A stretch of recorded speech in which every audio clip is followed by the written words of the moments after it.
looking out.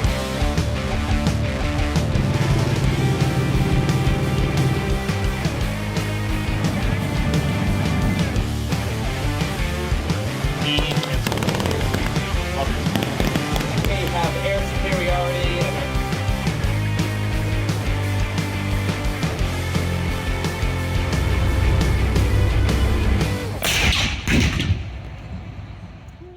Hello everyone and welcome to Aquino Tank Weekend here at the Ontario Regiment Museum. We are going to be looking at a variety of different vehicles from the Cold War, World War II, and beyond. And we're going to be getting a look both inside and at these vehicles in action. I don't have it with me right now, but I'll put a picture on screen right now of the all-new patent-pending helmet cam, which is going to give you guys a first-person view look at what I'm seeing while I'm on the vehicle. So hopefully you guys will enjoy that. And we're going to be getting a look inside some of those vehicles. I've already looked inside the T-54 and the M60, and Leopard should be coming up in the next 2 days. So I think you guys are really going to enjoy a look at the insides of these vehicles and sort of what the crew conditions were like on these 3 different Cold War legends. So stick around and I think you're going to enjoy this one. Before we get into the action though, if you like all the tanks you're about to see, you definitely need to check out the sponsor of today's video, World of Tanks. And I need to tell you how you can win an additional prize just by watching this video in its entirety. If you somehow haven't heard of it, World of Tanks is a free-to-play game featuring hundreds of tanks and other armored vehicles. These are all recreated in amazing detail, and while it doesn't quite replicate the feeling of dust in your eyes or sand in your mouth you get by riding in a real Leopard 1, it still allows you to be the commander of that and any other tank you choose. World of Tanks also gives back to the community both through their support of events like Aquino Tank Weekend, and they also offer both past and present service members of the US and Canadian Armed Forces some free in-game content through their Salute program. If you're a viewer of my channel, there's really no reason not to try out World of Tanks, and if you download using my link below and the code COMBAT, you'll start off your journey with a free bonus pack including the Cromwell B Premium Medium Tank, 250,000 credits, 7 days of premium time, and 3 rental tanks for 10 battles each. If you've played previously but haven't had time to play recently, you can still get some free stuff including a 2D style, 3 days of premium, and a 7-day rental of the Centurion Mark 5/1. Stay tuned for the rest of the video as well, because I may or may not have made off with a handful of additional codes while Wargaming wasn't looking, which I'll be giving away to some of you. But I'll tell you how you can win those later. For now, let's get back into my experience at Aquino Tank Weekend. So you're probably wondering by now, what exactly is Aquino Tank Weekend? Most of you have likely never heard of it. I know I hadn't prior to being invited to attend this year. Held annually at the Ontario Regiment Museum, Aquino Tank Weekend is a 3-day event which is the largest of its kind in North America, and that's no exaggeration. The number of vehicles they have, both on static display and in action during the event, is nothing short of incredible. For those of you in Europe, it probably doesn't seem that impressive, but here in North America, it is surprisingly hard to find large collections of armor that do more than just sit in a display room. Aquino Tank Weekend is definitely not that, with the opening ceremony alone running the same number of tanks I've seen for entire events at other museums. And that's not to shame other collections, it just really shows what makes this event so special. If you're like me though, you're probably wondering what exactly is Aquino. The name of this event is taken from the Battle of Aquino, which took place in Italy during the Second World War. Canada's Ontario Regiment, which the museum is named after, was tasked with supporting the British 26th Armoured Brigade as they pushed through Aquino to get behind the German Hitler Line. This immense fortification featured many different defenses such as bunkers, including 8 special Panther term emplacements. This would prove to be an incredibly hard-fought battle, with the Ontario Regiment losing 13 tanks, which was a third of their total strength. Aquino Tank Weekend brings this battle to life through a reenactment featuring Sherman tanks, a replica Panzer III and Stug, artillery guns, and reenactors using period firearms on both sides.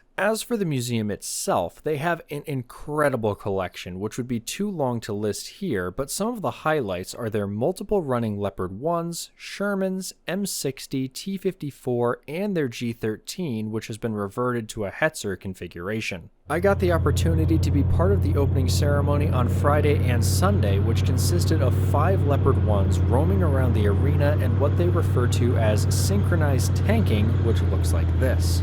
This was my first time riding in a Leopard, or any main battle tank for that matter, and awesome doesn't even begin to explain it, although I definitely understand why goggles are a crucial part of a tanker's kit because it took all of 10 seconds after we started to get sand in my eyes and mouth. We were only the second tank in line, so I imagine it was only worse for everyone behind us. Speaking of who was behind us, I was not the only creator invited for the weekend, as you may have seen in the intro, and along with people like Commander AF and the Chieftain who were there for the World of Tanks live stream, I also got to meet Maximus, as well as both meeting and going up against Ronnie from Funker 530 in the Battle Royale on Sunday, but let's not get ahead of ourselves. Friday was mostly a setup day, so aside from the Leopard ride, we spent the time talking to people and getting some footage of the various vehicles around the museum. At the end of the day, we also got a tour of the T54 from a former Romanian tanker, which I'll go over in a bit. I will say it was very cool getting to hear and learn from the experiences of someone so familiar with the vehicle though. For Saturday, I made the genius choice of wearing a World War II tanker uniform for the day, which turned out to be quite hot, but it did help me keep from getting sunburnt aside from my face, which by day 3 was quite burnt. This also marked my first ever live version of Cursed by Design when I did a short segment talking about the museum's Hetzer for what turned out to be one of the largest crowds the museum had ever seen for that event. Unfortunately, the audio did not record well that day due to my audio setup and the Hetzer's engine being quite loud.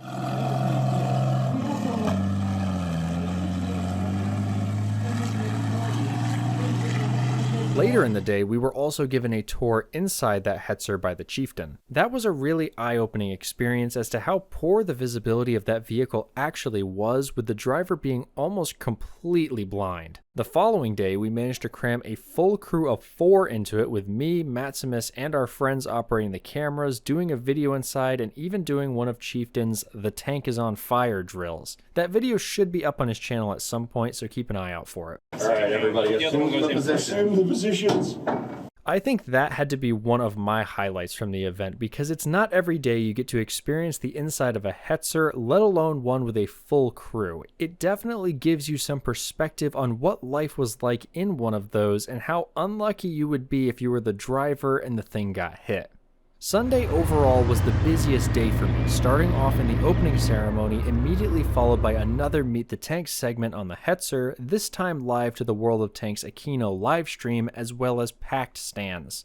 The commander, who's going to be sitting here where you see these 2 little snail-looking eyes, he's sitting right here, and then you've got all sorts of ammo loaded in. It's a miracle they were able to be as successful as they were. I then had a few minutes to catch my breath before doing a brief interview with Commander AF and Chieftain.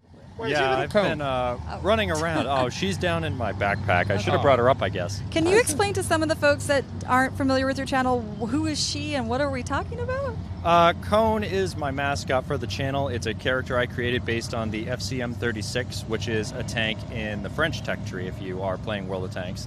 And yeah, just a vehicle that I really took a liking to. It's a very funky vehicle. It kind of fits my channel where I go over kind of designs that didn't really work out very well, but I think they're still very unique. And yeah. Cursed by Design sort of thing? Yes, Cursed by Design. Yeah. Then running to the other side of the arena to finally board the M60 for the World of Tanks Battle Royale. Before we go into that battle though, I think now is a good time to go over what I thought about the interiors of the 3 Cold War tanks. While I was unfortunately not able to get a ride in it, the first vehicle I got to go inside of was the T-54. So what was it actually like on the inside? Well, surprisingly, it wasn't too bad. Granted, it didn't have the full complement of ammo loaded inside, but it was far from the horrid conditions many try to claim Soviet tanks have. I also have to give the T-54 a few points for its driver's position, which was probably the easiest of the 3 to get into, although that's about where the good things end for the driver. I was quite surprised that the turret wasn't much worse than the inside of the Leopards, which turned out to be very cramped when you got inside, especially for the commander and gunner. Credit where it's due though, the Leopard does feature a turret basket which likely makes up somewhat for the cramped interior, and the guards around the breach are much better to keep you from accidentally being hit by it. Both of these lose massively to the M60 though, which feels like you're standing inside of a shed with how much space there is inside it. The loader alone basically has an entire New York City apartment to himself, and I could stand up comfortably even being 6 feet tall, and you almost need a ladder to climb out of the hatches, which are several feet above you. So as far as my completely subjective and meaningless comparison goes, I have to crown the M60 as the clear winner in terms of crew conditions, with the Leopard 1 just barely scraping ahead of the T-54. Now, should you take this as proof the M60 is better than either of those tanks? No, absolutely not, but it certainly gave me some new perspective on these three tanks. Am I biased because I got to sit inside the tonk portion of the M60? Not to my knowledge, but it may have played tricks on my mind, so who knows how trustworthy my memory is. With that, we finally reached the World of Tanks Battle Royale, and I'll shut up for a few minutes so you can see how that went, both from the crowd's perspective and my own.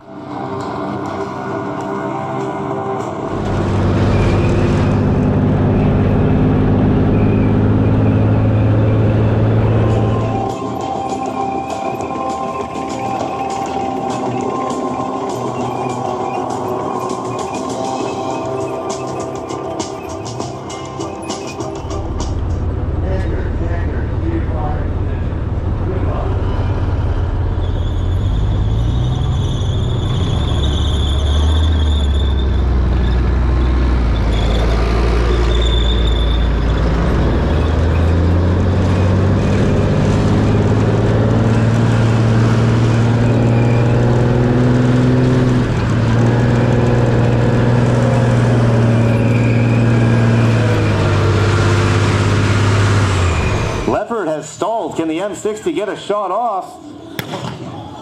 Awesome shot by the M60 on the side armor of the Leo. But now the Leo seems pretty upset, pivoting into firing position.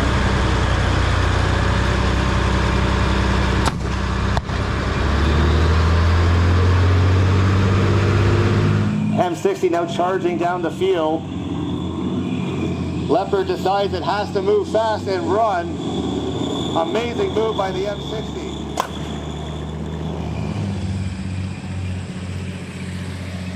Ooh, the M60 is tracking that Leopard really well, though. He's doing well. I have to say. The Leopard's not even looking at him. Focus there trying to yell at the gunner, Traverse left.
Tankers, let's bring it back in. Bring it back in.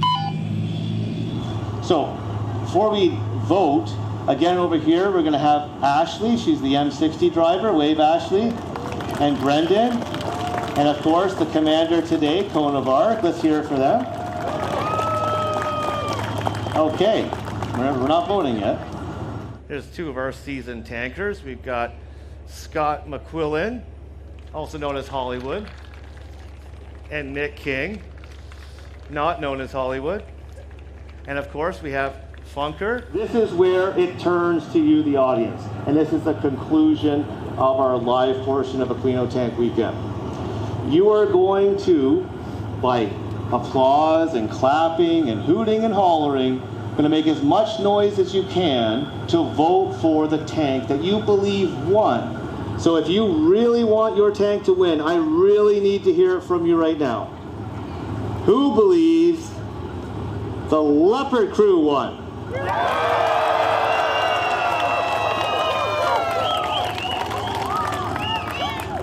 Who believes the M60 crew won? And we have it, the M60. Sorry, Funkers. Sorry, guys. From here, I'm not sitting on top of a loud tank. From here, it is official. The M60 tank won Sunday Battle Royale. Not only was it a blast to be part of that event, especially considering we won, it was incredible to see the tanks in action with the drivers really putting the tanks through their paces. Being on a vehicle as it's moving quickly and also swinging the turret to track the other tank really makes you feel like you're in a match of World of Tanks or in an episode of Girls in Panzer. All in all, it was an amazing way to end the weekend, especially when you consider that I did so riding right alongside the Tonk, which jump-started my channel to make things like this possible.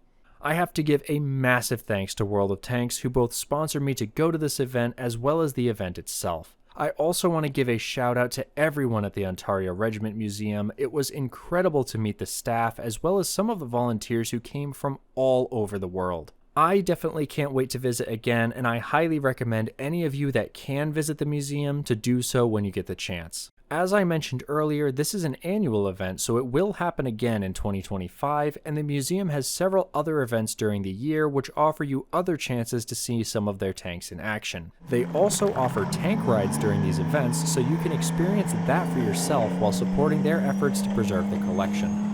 For those of you who have stuck around till the end, it's time for your special reward.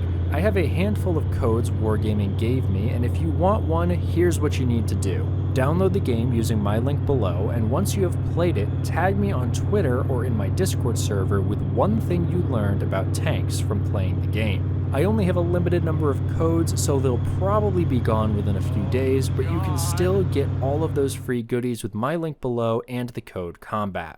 Thank you all so much for watching and making it possible for me to go to events like this. It's crazy to go from talking about tanks on the internet to being able to see and experience these amazing vehicles in real life, as well as meeting many of you in person. This is just one of several videos from Aquino I'll be posting, so if you enjoyed this, be sure to keep your eyes out for more in the near future. Thank you all again, and an extra special thanks to my ConelyFans for their support of my content. That's all I have for you today though, so I hope to see you at a future tank-themed event or in my next video.